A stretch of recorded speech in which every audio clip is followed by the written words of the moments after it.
Hello friends. तो आज की इस वीडियो में हम पढ़ेंगे डिज़ाइनिंग ऑफ कंप्रेशन मेंबर्स। पिछली वीडियो में हमने पढ़ा था कि how to find design compressive strength of compression members और how to find load carrying capacity of that compression member. लेकिन आज हम कंप्रेशन मेंबर्स की डिज़ाइनिंग करेंगे। मीन्स हमें लोड दिया होगा और हमें हर चीज़ डिज़ाइन करनी है, कौन सा मेंबर लगेगा और वगैरह, है ना। तो हम स्टार्ट करते हैं स्टेप फर्स्ट। आपको स्टेप फर्स्ट क्या करनी है इसके अंदर, आपको सबसे पहले एज्यूम करना है FCD means design compressive strength आपको एज्यूम करनी है। तो डिज़ाइन कॉम्प्रेसिव स्ट्रेंथ एज्यूम कैसे करोगे? अगर rolled beam I section design करना है आपको तो आप लोगे 135 न्यूटन पर mm स्क्वायर। अगर एंगल स्ट्रट तो आप लोगे 90 न्यूटन पर mm स्क्वायर। और अगर compression members carrying large loads है ग्रेटर देन 3000 किलो न्यूटन तो आप यूज़ करोगे 200 न्यूटन पर mm स्क्वायर। देख रहे हो ना आप, इनकी कैटेगरी के हिसाब से ये लोड FCD भी बढ़ता जा रहा है। जैसे कि इसमें सबसे ज़्यादा है, इसमें फिर इसमें एंगल स्ट्रट में उनकी डिज़ाइन कॉम्प्रेसिव स्ट्रेंथ के हिसाब से।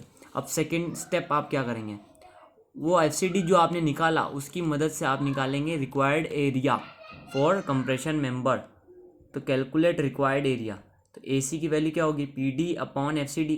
हमने पढ़ा था ना पिछले में वीडियो में कि PD is equal to AC into FCD है। तो AC क्या होगा? PD upon FCD। तो इससे हम एरिया निकाल लेंगे। और step third, choose a section to give effective area and r minimum.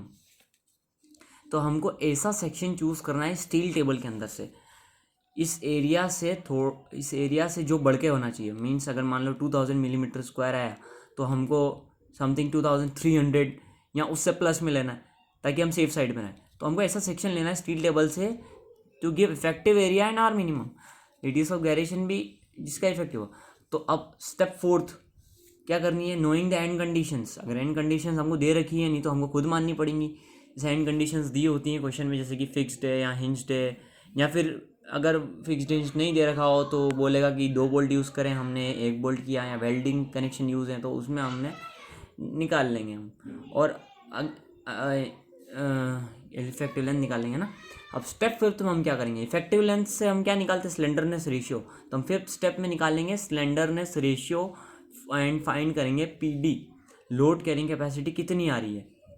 हमने लोड से ही स्टार्ट करा था क्वेश्चन और लोड पे आके ख़त्म कर दिया।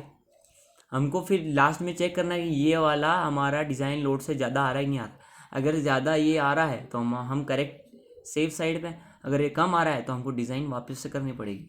तो ये मैंने पिछली वीडियो में भी आपको बताया था कि वैल्यू ऑफ KL। अगर पिछली वीडियो आपने नहीं देखी हो तो आप लिंक में डिस्क्रिप्शन दे रखा है, प्लीज़ जाके देख लो, वो इससे आपको ज़्यादा क्लियर होगा ये वाला। तो value of KL when 1 bolt is used, अगर 1 बोल्ट यूज़ हो रहा है ट्रस के अंदर तो K की वैल्यू क्या लेंगे? 1 लेंगे।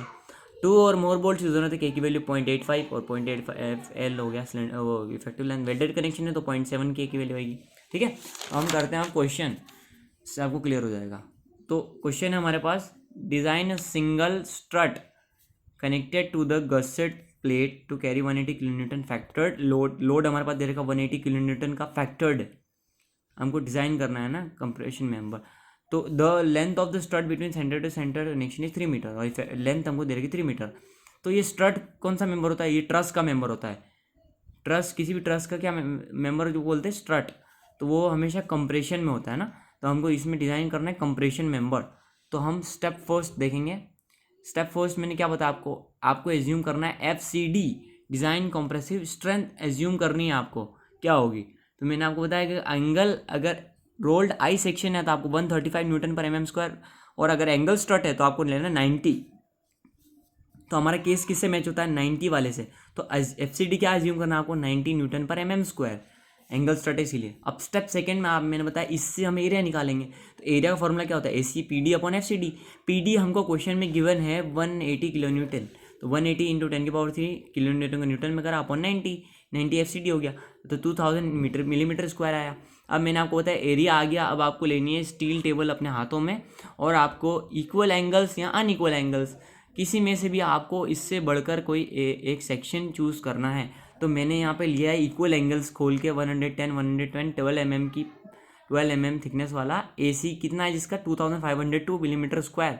देखो मैंने 502 इसमें ग्रेटर है, तो ही हम सेफ साइड पे रहेंगे, तो ही हमारा डिज़ाइन सही रहेगा। इतनी ज़्यादा वैल्यू लेनी है। और इसका आर मिनिमम क्या दे रखा है 21.3। आर मिनिमम हम क्यों लिखते हैं, आर मिनिमम हमको ज़रूरत पड़ती है स्लेंडरनेस रेशियो निकालने में। स्लेंडरनेस रेशियो में हमको इफेक्टिव लेंथ और आर मिनिमम की ज़रूरत पड़ती है, रेडियस ऑफ गायरेशन मिनिमम। तो अब स्टेप 4 लेते हैं हम, इफेक्टिव लेंथ क्या होगी।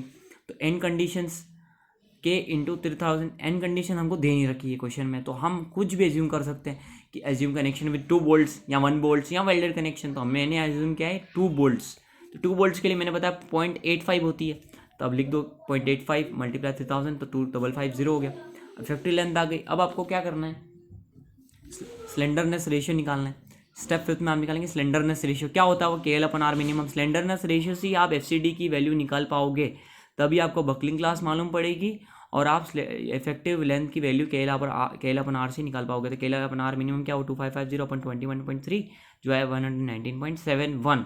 ठीक है, फिर हमको निकालना है, हमको चेक करना है कि कौन सी बकलिंग क्लास है इसकी। मैंने आपको पिछली वीडियो में बताया था कि बकलिंग क्लास के लिए आप पेज नंबर 44 खोल लो और देख लो आपका सेक्शन कौन सा मैच कर रहा है। हमारे यहाँ डिज़ाइन कर रहे हैं हम एंगल स्ट्रट, तो ये एंगल यहाँ पे हमारा, तो यहाँ पे लिखा हुआ है for any given any buckling axis के लिए बकलिंग क्लास दे रखी C, कोई भी हो तो इसके लिए C ही है बकलिंग क्लास। तो हमारी बकलिंग क्लास हो गई, बकलिंग क्लास हमारी C। अब बकलिंग क्लास C हमने क्यों निकाला और हमने स्लेंडरनेस रेशियो क्यों निकाला, क्योंकि इन दोनों की मदद से हम डिज़ाइन कंप्रेसिव स्ट्रेंथ निकालेंगे। ये बात आप ध्यान रखना कि शुरू में आपने इस FCD एज्यूम किया था, इसलिए एज्यूम किया था क्योंकि उससे आपको सेक्शनल एरिया चाहिए था और उसकी मदद से आपने एक नया सेक्शन माना, उसका एरिया लिखा, फिर आप वापस उस स्टेप को रिपीट करने लग गए जो हमने पिछली वीडियो में करी थी ना, डिज़ाइन कंप्रेसिव स्ट्रेंथ निकालने, वही स्टेप रिपीट हो रही है। तो अब हमको FCD निकालना है और चेक करना है कि वो उस FCD से बड़ी है नहीं। तो अब हमको पेज नंबर 42 खोलना है जिसमें हमको दे रखी design compressive strength FCD for column buckling class C, क्योंकि हमारी बकलिंग क्लास C है। अब हमको मैंने बताया KL/R की वैल्यू है 119.71, तो 119 में 71 110 के बाद आएगा और 120 के पहले आएगा। और आपको लेनी है 250, यील्ड स्ट्रेस की वैल्यू 250 के नीचे देखना आपको। तो कितना आ रहा है 94.6 और 83.7। तो आपको वही लिख देना है यहाँ पे 94.6 83.7 110 120। अब आपको निकालना है FCD किस वैल्यू के लिए, किस KL/R की वैल्यू के लिए 119.71। अब आप ट्रेंड देखो, ये बढ़ रहा है तो ये कम हो रहा है, मीन्स ये भी कम ही हो रहा है ना, FCD इससे तो कम ही आएगा। तो आपको मैंने फॉर्मूला बताया, इंटरपोलेशन फॉर्मूले से निकलेगा। इंटरपोलेशन फॉर्मूला मैंने लिखा नहीं है लेकिन आपको तरीका बता रहा हूँ। FCD लिखो = करो और आपको लिखना है कि FCD की वैल्यू कौन सी बड़ी है, 94.6 बड़ी है तो 94.6 लिख दिया, माइनस इन दोनों का डिफरेंस और इन दोनों का डिफरेंस। लेकिन ध्यान रखना है बड़ी की वैल्यू से छोटी वैल्यू ही माइनस करनी है आपको। तो बड़ी वैल्यू से छोटी वैल्यू माइनस करो, 94.6 माइनस वो 83.7 अपॉन 120 माइनस 110। ठीक है, ये लिख दिया आपने। फिर आपने इस वैल्यू का यूज़ कर लिया, फिर इन दोनों के डिफरेंस का डिवाइड कर दिया। फिर आपको ये वैल्यू अगर आपने यूज़ की, फिर आपको ये भी वैल्यू यूज़ करनी पड़ेगी, ये वैल्यू का भी यूज़ होगी।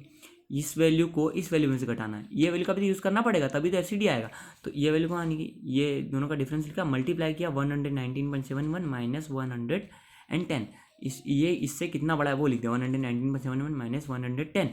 ये हमारा FCD का मैंने इंटरपोलेशन फॉर्मूला बताया आपको कैसे, 94.6 माइनस इन दोनों का डिफरेंस अपॉन इन दोनों का डिफरेंस इंटू इसी में इंटू 119.71 माइनस 110।